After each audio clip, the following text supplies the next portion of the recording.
Bismillahirrahmanirrahim. Assalamualaikum warahmatullahi wabarakatuh.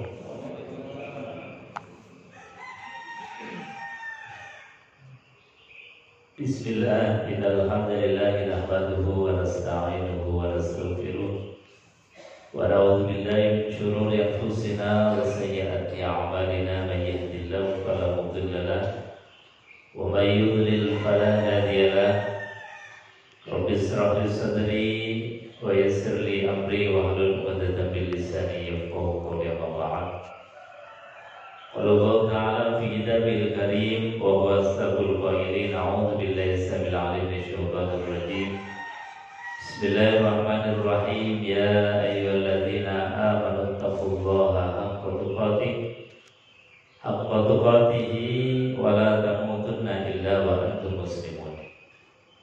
Qala Nabiyyu sallallahu alaihi wa alihi wasallam, man sanna sunnatan hasanatan falahu ajruha wa ajru man 'amila biha ila yaumil qiyamah, wa man sanna sunnatan sayyi'atan fa 'alaihi wizruha wa wizru man 'amila biha ila yaumil qiyamah. Shadaqallahu 'azim wa shadaqa rasuluhul karim wa nahnu 'ala dzalika minasyahidin walhamdulillahi rabbil alamin. Bapak Ibu hadirin jamaah pengajian Ahad pagi Masjid As-Salam yang dimuliakan Allah Subhanahu wa taala. Pertama dan yang paling utama, tentu tidak ada kalimat yang patut untuk kita ucapkan kecuali kalimat hamdalah. Kita memuji kepada Allah Subhanahu wa taala bil qaulina alhamdulillahi rabbil alamin.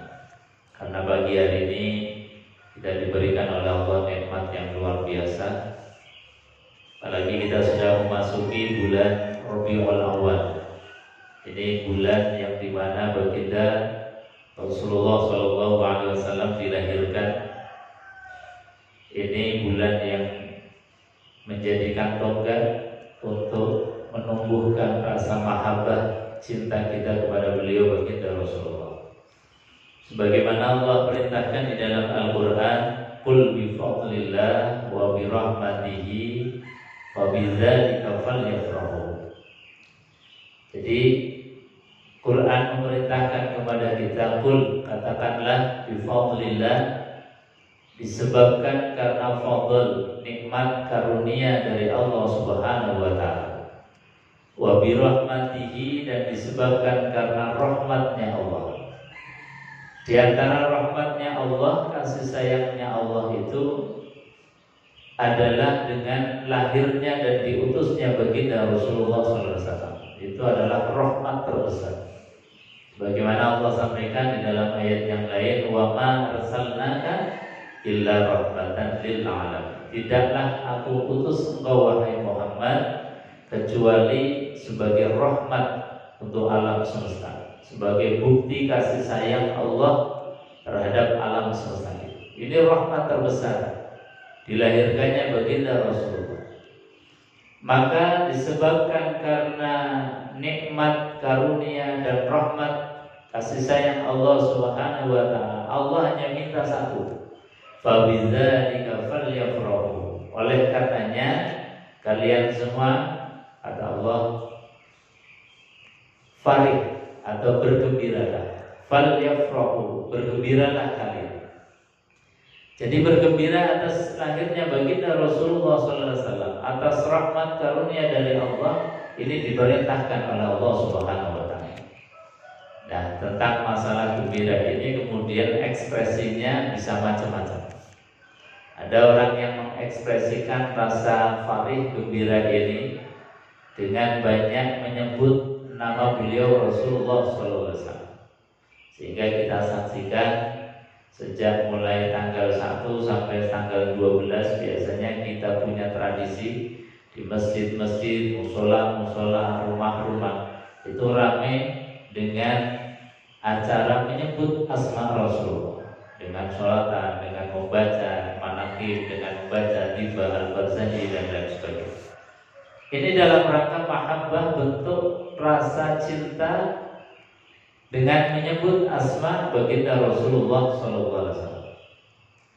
Ada lagi yang kemudian mengekspresikan rasa cinta mahabbah kepada Rasulullah, itu dengan bentuk belajar sebanyak-banyaknya tentang karakter, sifat, dan ajaran yang dibawa oleh baginda Rasulullah SAW.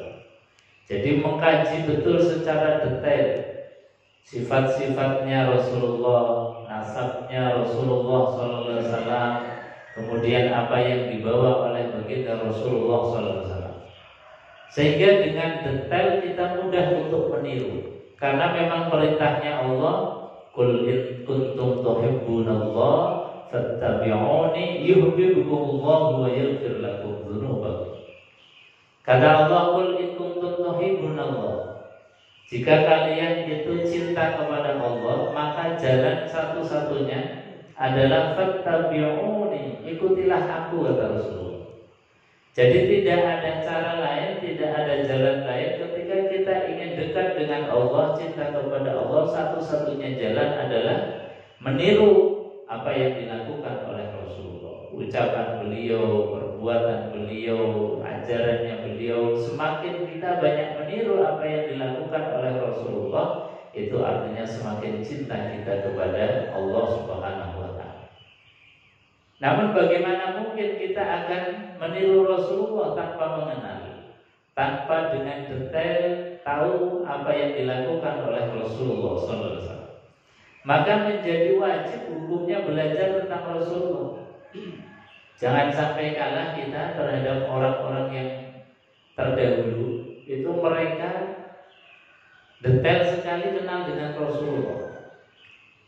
Kenapa detail? Karena memang di dalam ajaran kitab-kitab terdahulu itu diajarkan sifat-sifat Nabi yang terakhir, sifat-sifat Rasul yang terakhir itu luar biasa. Sifatnya mulia, sifatnya itu baik, ketika berucap, berbicara, maka pembicaraannya senantiasa enak untuk didengar, membangkitkan semangat. Kemudian ucapannya itu mengajak kepada kebaikan, mengajak kepada tauhid. Ini mereka orang-orang Bani Israel yang diberikan oleh Allah kitab-kitab Zabur, Taurat, dan Injil itu detail sekali. Saking detailnya itu diabadikan di dalam Al-Quran begini. Kata Allah, alladzina atainahumul kitab ya'rifunahu kama ya'rifuna abna'ahum. Ini luar biasa. Allah menggambarkan kenalnya mereka orang-orang Bani Israel itu, alladzina atainahumul kitab, yaitu orang-orang yang kami berikan kepada mereka Alkitab, itu Zabur, Taurat, dan Injil. Ya'rifunahu, mereka mengenal dia. Dia siapa? Nabi Muhammad sallallahu alaihi wasallam. Pada saat itu belum dilahirkan Rasulullah, tapi sudah kenal betul. Karena apa? Memang detail sekali di dalam kitab-kitab terdahulu. Misalnya detailnya secara fisik, belum secara akhlaknya Rasulullah. Secara fisik misalnya yang dikutip oleh Al-Imam An-Nawawi di dalam kitab Maraqil Ubudiyah, itu fisiknya Rasulullah lam yahtalim qattu toha mutlaqan abadan wa ma tasa'aba fi madaz zamani. Fisiknya Rasulullah ini yang diterangkan dalam kitab-kitab dahulu itu, lam yahtalim, adalah Rasulullah sallallahu alaihi wasallam itu tidak pernah ikhtilam. Ikhtilam itu mimpi jelek, mimpi basah. Jadi mimpi jelek tentang apa, setan dan sebagainya, termasuk ikhtilam. Ikhtilam itu mimpi basah. Itu pun Rasulullah SAW tidak pernah. Meskipun untuk kita itu adalah sesuatu fitrah, suatu yang biasa, bahkan menjadi ukuran. Anak itu sudah dewasa, sudah mukallaf, di antara ukurannya adalah ikhtilam, sudah pernah mimpi basah. Tapi bagi Rasulullah SAW nggak pernah ikhtilam. Karena apa? Nabi dijaga oleh Allah dari perkara-perkara yang tidak baik, atau menjaga muru'ah kewibawaan Rasulullah SAW. Wa ma tasa'aba, dan Rasulullah SAW Tasahub itu angop, muak. Jadi meskipun dalam keadaan capek, ngantuk, itu gak pernah Rasulullah itu menguap, itu gak pernah. Sirriyahnya para ulama menjelaskan karena Nabi itu dijaga oleh Allah. Allah tidak ingin Rasulullah Shallallahu Alaihi Wasallam itu kemudian kewibawaannya itu hilang, makanya dijaga betul. Karena bagaimanapun juga secantik-cantiknya orang, seganteng-gantengnya orang itu kalau pas angop kemudian difoto itu jadi jelek. Jadi orang itu pas angop itu wibawanya, auranya itu jadi hilang. Makanya nggak ingin Allah Subhanahu Wa Taala kewibawaan Rasulullah di dalam fisiknya itu menjadi hilang, hanya dijaga. Wa ma tasa'aba aslan fi madaz zaman. Nabi Shallallahu Alaihi Wasallam ini tidak pernah angop. Ini Rasulullah Shallallahu Alaihi Wasallam di antara hal-hal fisik yang dijaga. Jadi orang-orang Bani Israel ini betul-betul kenal dengan Rasulullah Sallallahu Alaihi Wasallam dengan detail. Jadi ya'rifunahu kama ya'rifuna abna'ahum. Mereka mengenal dia Rasulullah Muhammad Sallallahu Alaihi Wasallam kama ya'rifuna abna'ahum, seperti mereka mengenal anaknya sendiri. Ini detail sekali. Nah, ini jangan sampai kemudian kita yang mengaku diri sebagai umat Rasulullah Sallallahu Alaihi Wasallam, tapi ketika ditanya siapa itu Muhammad, nasabnya seperti apa, bapaknya siapa, ibunya siapa, kakeknya siapa, neneknya siapa, keturunan-keturunannya siapa, bagaimana kemuliaan nasabnya, ini kadang kita nggak paham. Makanya ketika kita kemudian mengekspresikan kegembiraan lahirnya Rasulullah SAW itu dengan banyak belajar, membaca tentang sirah nabawiyah, tentang Rasulullah SAW, ini bentuk daripada farih, kegembiraan kita. Karena apa? Seperti misalnya Al-Barzanji, kitab yang sering dibaca di dalam maulid, itu menggambarkan silsilah nasabnya Rasulullah SAW itu penuh dengan kemuliaan. Misalnya apa?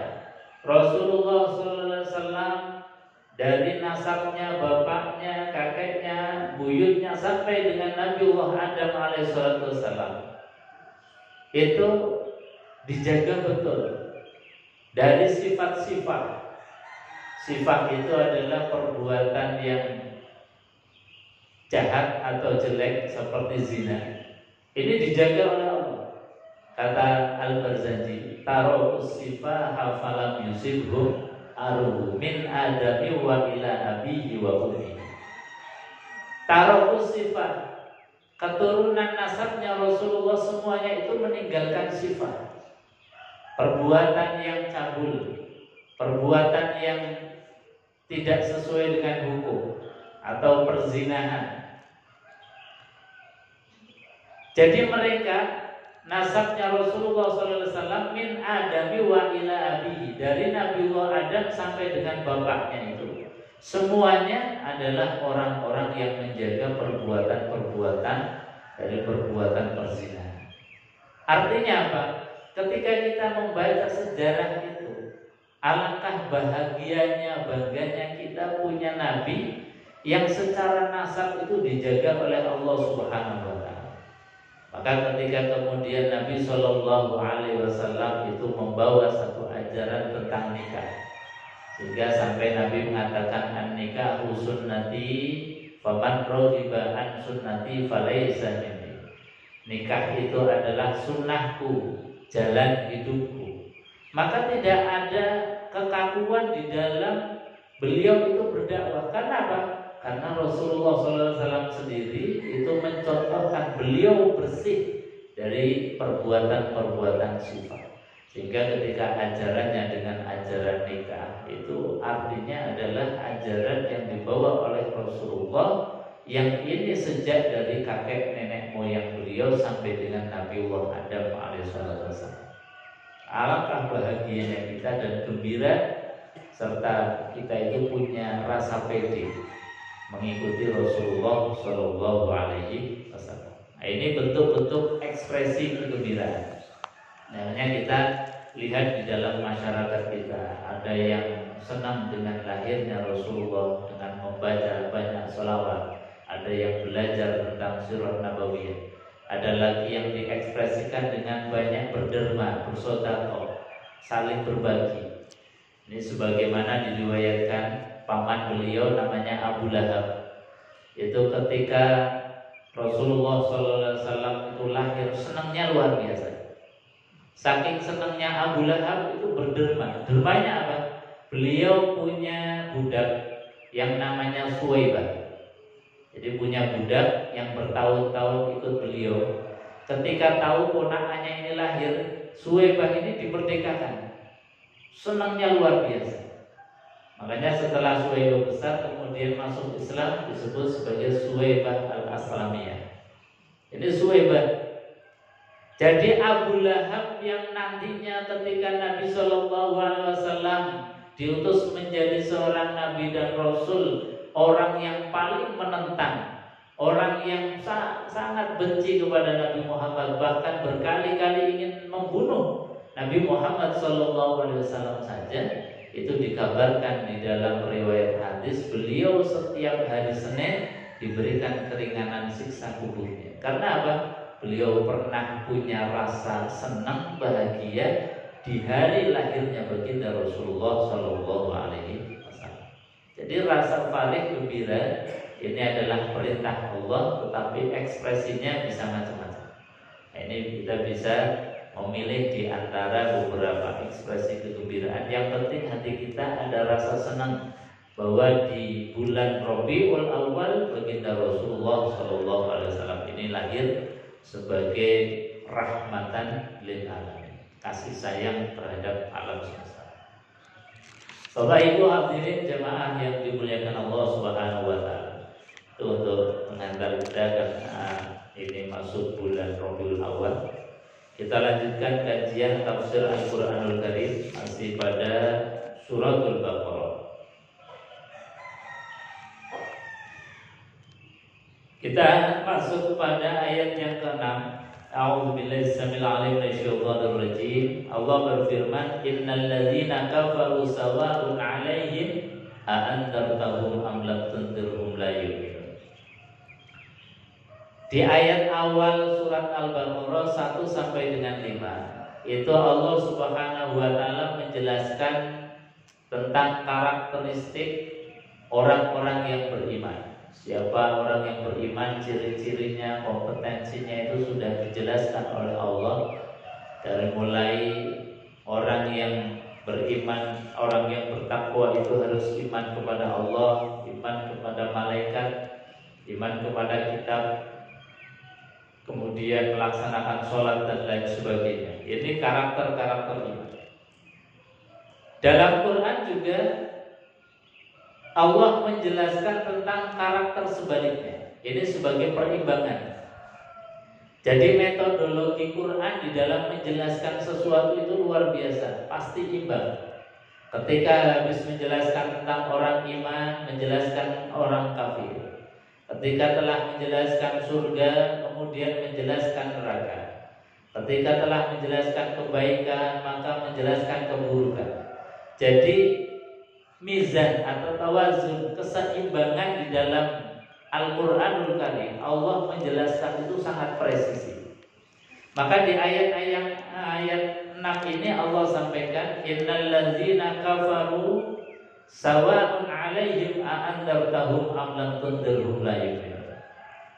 Ciri karakter orang yang kafir ini dalam ayat yang ke-6 ini adalah kafir hakiki, hakikatnya seorang kafir. Sebab kafir ini juga ada kelas-kelasnya, ada tingkatan-tingkatannya. Dari tingkatan yang paling berat, kelas berat, sampai tingkatan yang paling rendah. Nah, kalau tingkatan yang paling rendah, kita orang yang beriman pun itu bisa saja terjangkiti orang penyakit yang namanya kafir. Nanti saya sebutkan tingkatan-tingkatan dalam kekafiran. Tapi dalam ayat ini menunjukkan tentang kafir yang hakiki.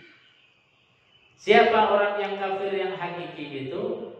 Disebutkan oleh Allah sifatnya, yaitu alladzina kafaru sawa'un 'alaihim a'andzartahum am lam tundzirhum la yu'minun. Mereka orang-orang kafir itu sawa'un 'alaihim, baik mereka itu diberikan peringatan, dikasih nasihat, dikasih pelajaran, dikasih pemahaman, am lam tundzirhum, atau tidak diberikan peringatan, tidak diberikan nasihat, itu sama saja. Jadi mereka itu tetap dalam keadaan kekafiran, membentengi, menutup diri dari kebenaran Allah Subhanahu wa taala.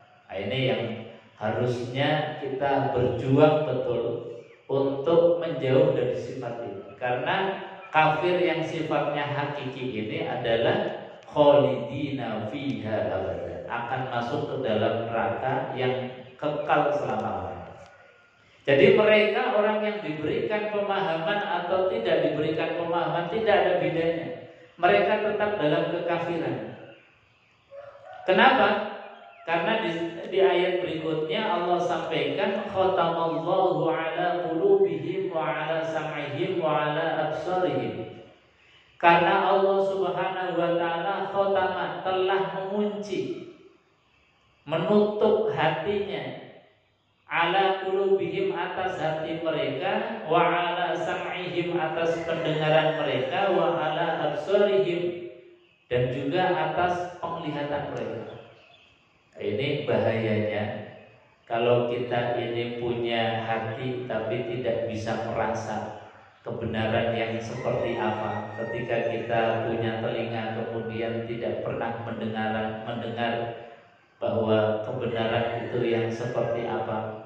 Ketika kita melihat kemudian tidak bisa melihat bagaimana membedakan antara yang benar dan yang salah. Ini hatinya kemudian khotam itu dikunci mati oleh Allah. Ini perkara yang sangat bahaya.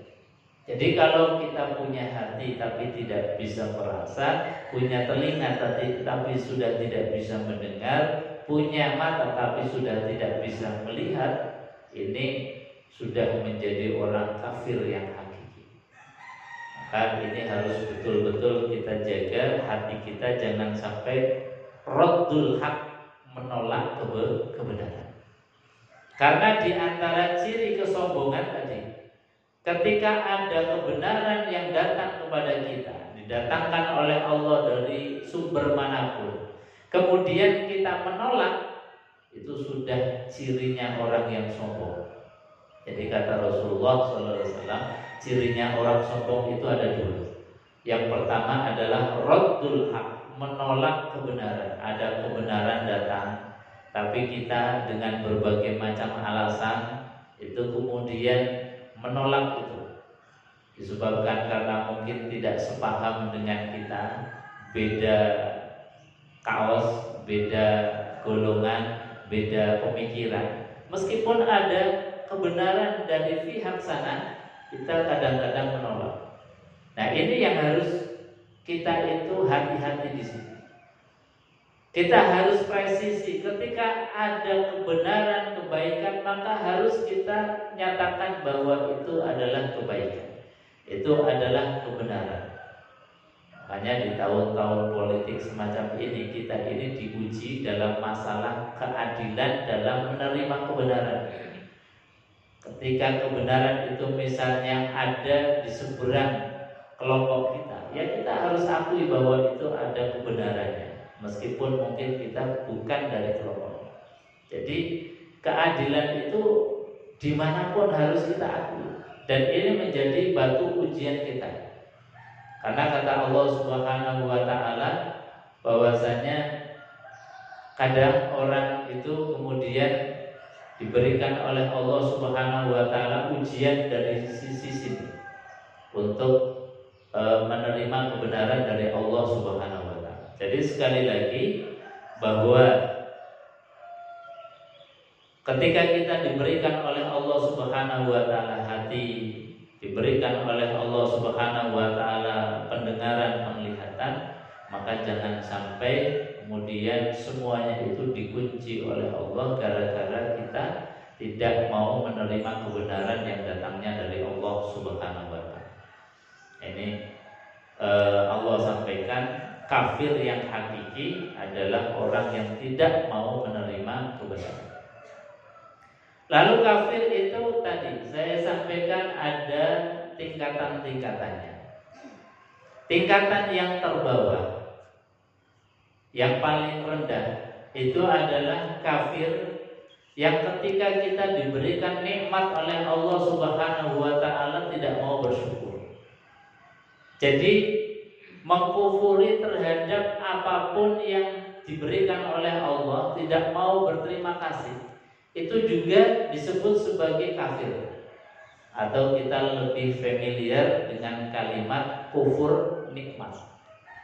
Kufur nikmat itu juga kafir, tapi kafir dalam kelas yang paling rendah.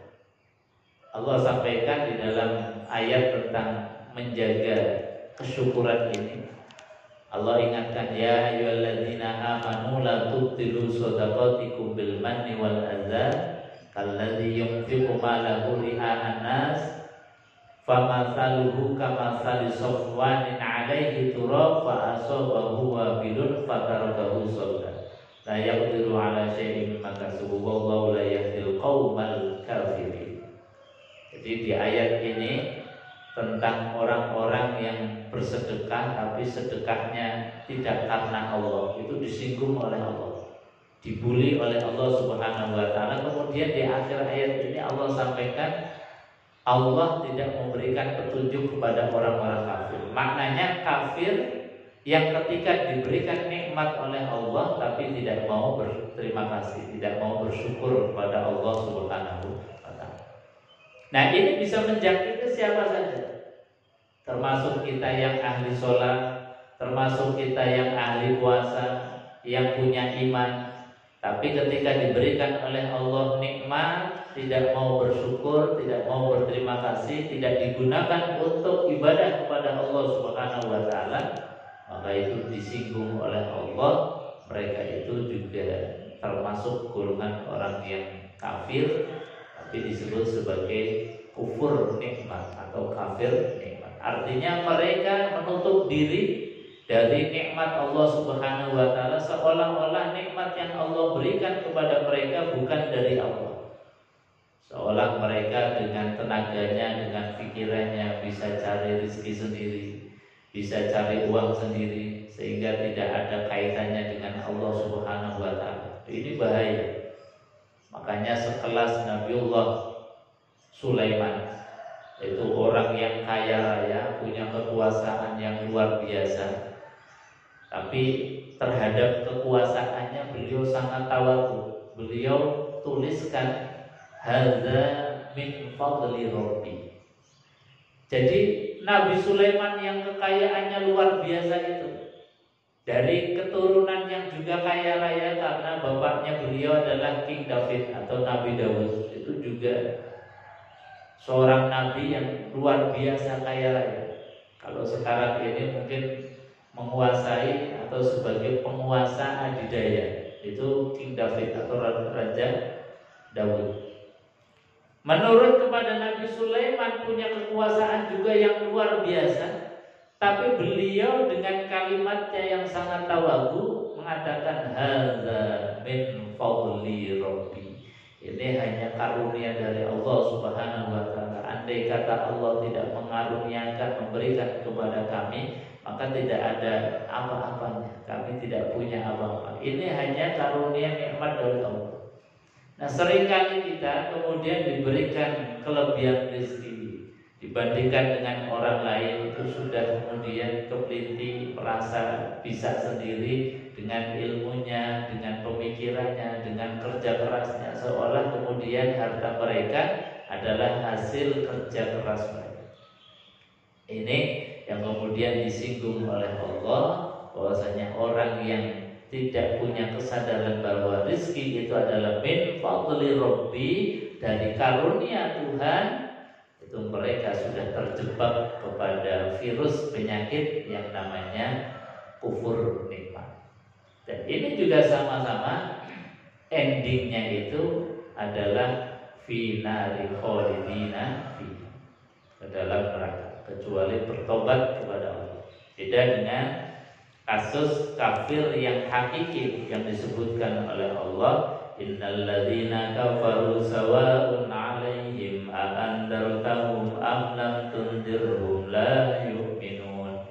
Sesungguhnya orang-orang kafir sawa'un 'alaihim a andartahum, baik mereka diberikan peringatan am lam tundirhum atau tidak diberikan peringatan, tetap la yu'minun, mereka tidak percaya. Ini sangat bahaya. Khatamallahu ala qulubihim, terhadap mereka Allah kemudian mengunci hatinya. Wa ala sam'ihim, dan juga mengunci pendengarannya. Wa ala absarihim, dan mengunci penglihatannya. Ghisyawah, dengan kuncian yang sangat ketat, yang sangat kencang, tidak bisa dibuka lagi. Walahum azabun azim. Dan ini akhir daripada ayat dikunci dengan satu peringatan yang sangat keras. Walahum, dan bagi mereka azabun azim, azab yang sangat besar agung. Azimun itu sifatnya Allah yang maha besar, artinya tanpa batas, tanpa adanya ujung dan pangkalnya. Ini digunakan untuk mensifati sebuah siksa azab neraka, yaitu maknanya adalah siksa yang azim itu siksa yang tanpa ada ujungnya. Jadi hari-harinya itu dalam keadaan siksa. Karena apa? Tidak ada celah untuk diangkat atau diringankan siksanya. Kenapa? Karena memang mereka meskipun misalnya yang kafir ini diberikan oleh Allah usia 60 tahun atau 70 tahun. Tapi 60 tahun, 70 tahun itu dalam keadaan kekafiran. Maknanya apa? Ketika diberikan oleh Allah umur yang panjang pun, 1000 tahun pun, 2000 tahun pun, tetap mereka dalam keadaan kekafiran. Makanya ketika dimasukkan ke dalam neraka pun, kemudian siksaannya itu tanpa batas, karena ini sebuah keyakinan. Beda dengan orang itu yang masuk nerakanya disebabkan karena perkara-perkara larangan Allah, misalnya mencuri dan lain sebagainya. Ketika itu sudah mencukupi sebagai bentuk azab siksanya Allah Subhanahu wa taala, maka kemudian diangkat asal dia punya kalimat la ilaha illallah Muhammadur Rasul. Tapi karena kalau orang yang kafir hakiki itu karena tidak ada la ilaha illallah Muhammadur Rasulullah, diberikan umur panjang pun tetap dalam keadaan kekafiran. Yang beda dengan orang yang beriman. Orang yang beriman meskipun misalnya diberikan umur pendek, 30 tahun sudah meninggal dunia, 40 tahun sudah meninggal dunia, 50 tahun sudah meninggal dunia, tapi karena di dalam hatinya itu ada la ilaha illallah Muhammadur Rasulullah, dan la ilaha illallah Muhammadur Rasulullah itu kekal karena disifati sebagai kalimatu haqqin 'alaiha nahya wa 'alaihi namut. Kalimat yang kebenarannya absolut, dan ini adalah kalimat yang kekal, kalimatan thayyibah, kalimat yang baik. Maka siapapun yang mengucapkannya meskipun dia itu umurnya pendek, di akhirat akan diberikan surga yang abadan. Karena kalau diberikan umur panjang pun dia tetap dalam keadaan iman. Diberikan umur pendek dia iman, diberikan umur panjang dia tetap beriman. Jadi kuncinya memang siapapun yang memegang kalimat-kalimat kekekalan, kalimat-kalimat yang menjadikan kita kekal di dalam surganya Allah, itulah kalimat yang sangat sakral, absolut. Kalimat asyhadu an la ilaha illallah wa asyhadu anna Muhammadar Rasulullah, atau la ilaha illallah Muhammadur Rasulullah. Itu kalimat yang luar biasa. Makanya Nabi SAW mengatakan, "Man qala la ilaha illallah dakhala al-jannah." Siapa saja yang mengucapkan dengan hatinya, lisannya mengucapkan, membenarkan, maka dipastikan akan masuk surganya Allah Subhanahu wa taala. Ini baginda Rasulullah SAW mengabarkan. Bapak Ibu hadirin jemaah yang dimuliakan Allah Subhanahu wa taala. Jadi ayat ini ditutup dengan kalimat walahum azabun azim, dan bagi mereka siksa yang sangat besar. Wa minan nasi may yaqulu amanna billahi wa bil yaumil akhir wa ma hum bimumin. Dan ada golongan yang ketiga, bukan iman, bukan kafir, tetapi ini di tengah-tengah. Ketika mereka itu dalam komunitas iman mengaku iman, ketika masuk gabung dengan komunitas kafir, dia mengatakan sebagai dirinya kafir. Ini yang disebut sebagai munafik. Munafik ini juga sifat yang bahaya karena dia tidak punya prinsip, tidak punya pendirian. Ketika berada di komunitas A mengatakan dia ikut A, ketika berada di komunitas B ikut golongan B. Maka harus punya prinsip. Ada golongan yang ketiga yang dikatakan oleh Allah, wa minan nas, dan sebagian manusia. Jadi untungnya Allah mengatakan sebagian manusia. May yaqulu, ada orang yang mengatakan amanna billah, kami beriman kepada Allah Subhanahu wa taala, wa bil yaumil akhir, dan beriman kepada hari akhir, wa ma hum bimumin, tapi iman, keyakinan serta apa yang mereka ucapkan itu dianulir oleh Allah Subhanahu wa taala, tidak diterima oleh Allah. Kenapa tidak diterima oleh Allah? Karena di dalam tafsir disebutkan iman mereka tidak ada asarnya, tidak ada bekasnya. Jadi hanya pengakuan sepihak. Saya beriman kepada Allah, saya beriman kepada hari akhir, tetapi tidak ada bekasnya.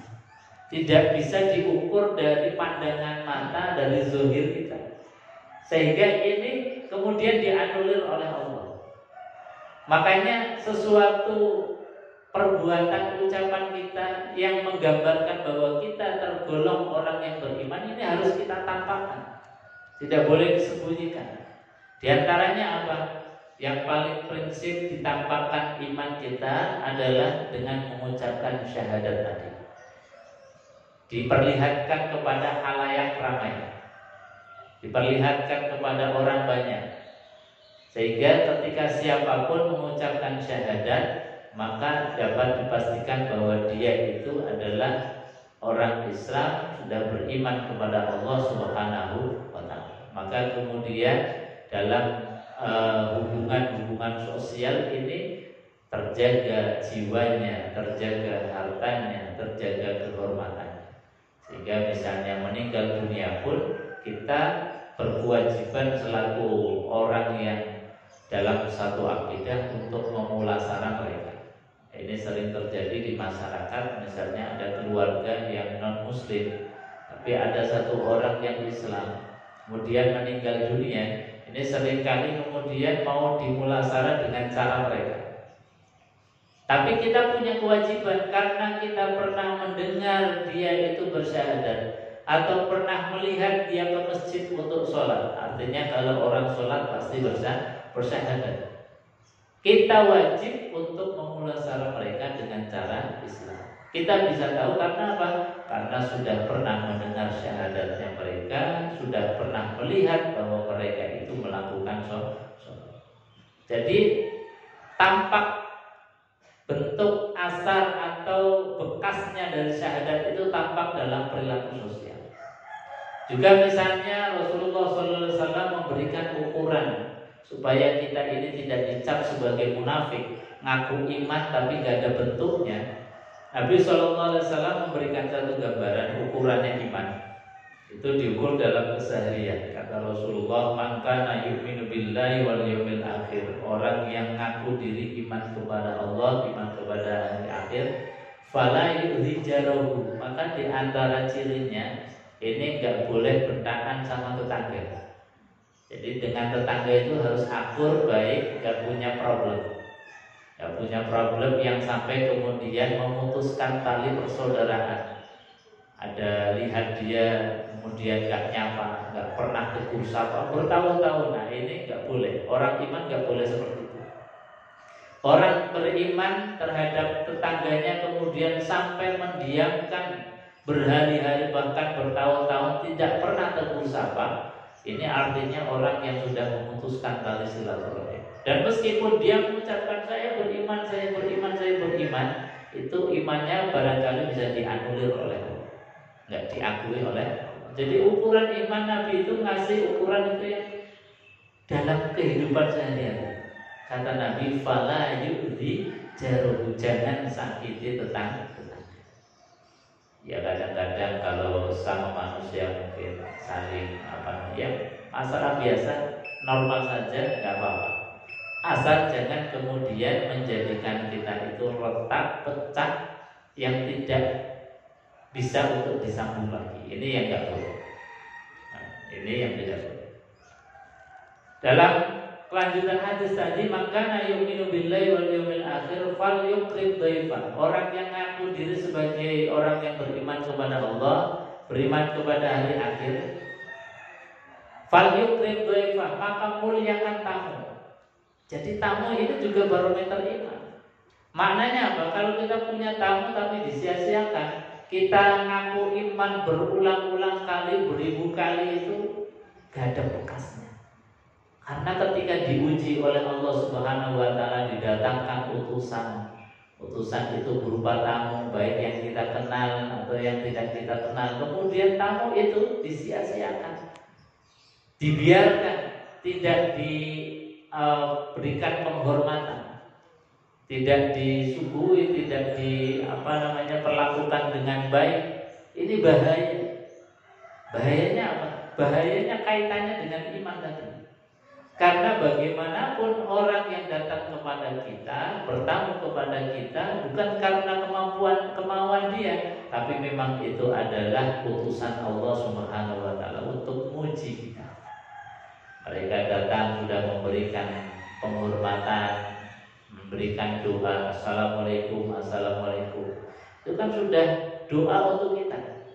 Kadang kita belum memberikan apa-apa, kita malah nginceng dari korden, kira-kira ini nggak kenal, kemudian bawa stok wah ini bahaya, malah tutup lagi.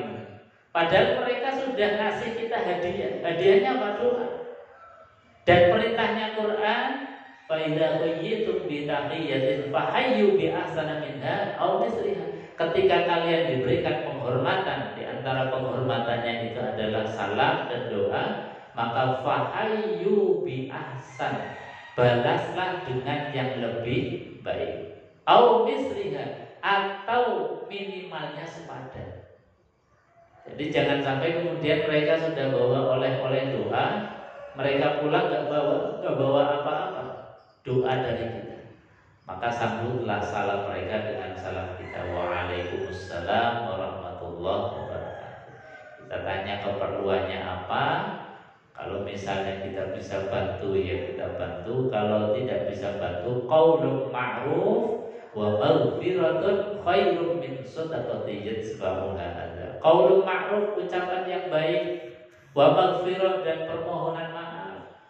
Nuwun sewu, mohon maaf, dilalah ini kok pas enggak pegang uang, mungkin lain waktu insyaallah bisa memberikan bantuan. Ini namanya mengamalkan ajaran Rasulullah, ajaran Quran. Ya Quran itu begini.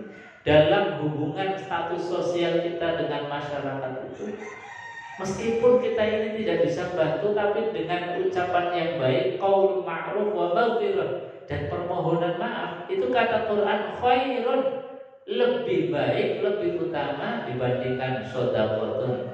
Sedekah qaul ma'ruf wa maghfiratun khairun min shadaqatin yatba'uha, dibandingkan dengan sedekah tetapi menyakiti hati orang yang diberi. Ini Al-Qur'an. Makanya jangan sampai kemudian kita ini masuk dalam kelompok yang ketiga yang imannya dianulir oleh Allah gara-gara apa? Ngaku iman tapi gak ada bekasnya. Ngaku iman tetapi gak ada sesuatu yang bisa diukur keimanannya. Seperti tadi, dengan tetangga gak baik, ada tamu ditutup rapat-rapat pintunya sehingga tidak ada kesempatan tamu untuk datang kepada rumah kita. Padahal kata Rasulullah, tamu itu berkah. Berkahnya mendatangkan doa, berkahnya mendatangkan rezeki.